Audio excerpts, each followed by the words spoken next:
will stand by what I've said to you many times, Rocco, which is disinformation is the greatest threat to humanity. Whether it's ISIS, Al-Qaeda, IRGC, the GRU, the North Koreans, even the Chinese, everybody has their hand in disinformation to destabilize the West. That is the greatest threat to humanity. That this Venezuela situation that's happening, the big concern that America doesn't want to talk about, or the administration won't talk about, is that Venezuela is a hub for Iran. And this also couples really well with the situation that happened in DC. This is something that is now a big concern. And I really want to know, what is the threat we have here in America?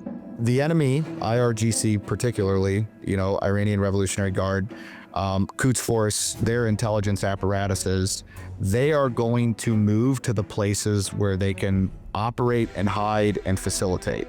Entities, organizations, transnational criminal enterprise that's operating through Mexico, from Venezuela, through South America, that's a hub to move.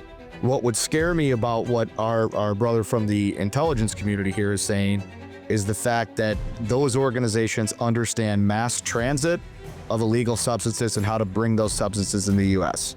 Who cares if they're in Venezuela? I care that they're working with organizations that know how to smuggle. What concerns me about that is what's coming in those shipments and those loads. Right now, the administration is targeting 0.03% of the narco problem. We know that there is a commingling of both domestic and international terrorism and domestic and international drug cartels. We know that that's happening. I think the disinformation-inspired lone wolf attack is of major concern. Based on intelligence, there are a number of people already here. We've called them sleeper cells over the years.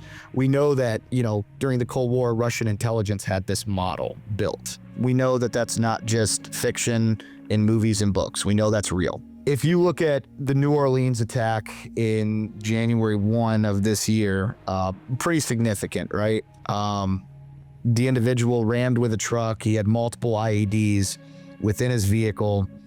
The question is, did the individual conduct pre-reconnaissance and plan that out?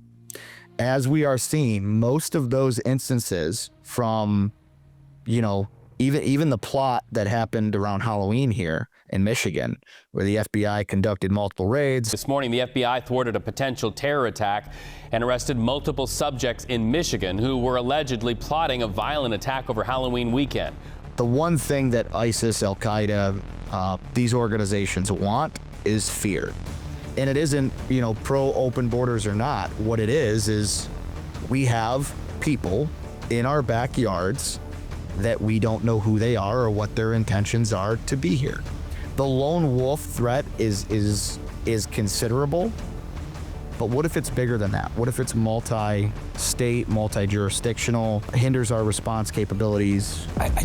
My biggest question right here, just in the military mindset, how do you coordinate that? How are they going to coordinate that in a way to be successful? What does that look like? The terror organizations we are concerned about have watched how both our political system is our own demise at times, and then the ability for information to be shared so quickly is also. So what they do is they create a silo. Let's say Dallas, Texas is a target. Well, they know they need logistics, planning, surveillance, equipment, and then, threat actors.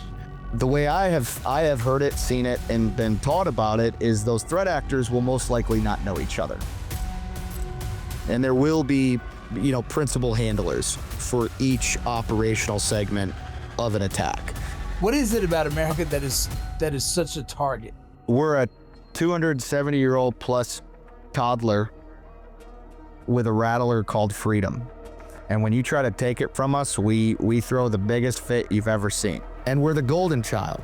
And it's because of our democracy. It's because of our constitutional founding fathers and the belief systems that founded this nation is a threat culturally to countries that have been around a lot longer. I mean, listen, China doesn't think in terms of democracy. They don't think in terms of generations. They think in terms of dynasty, right? They're 100 years ahead.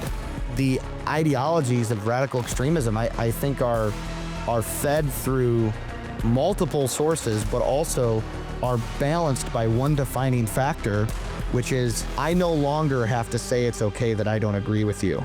I can do something about it.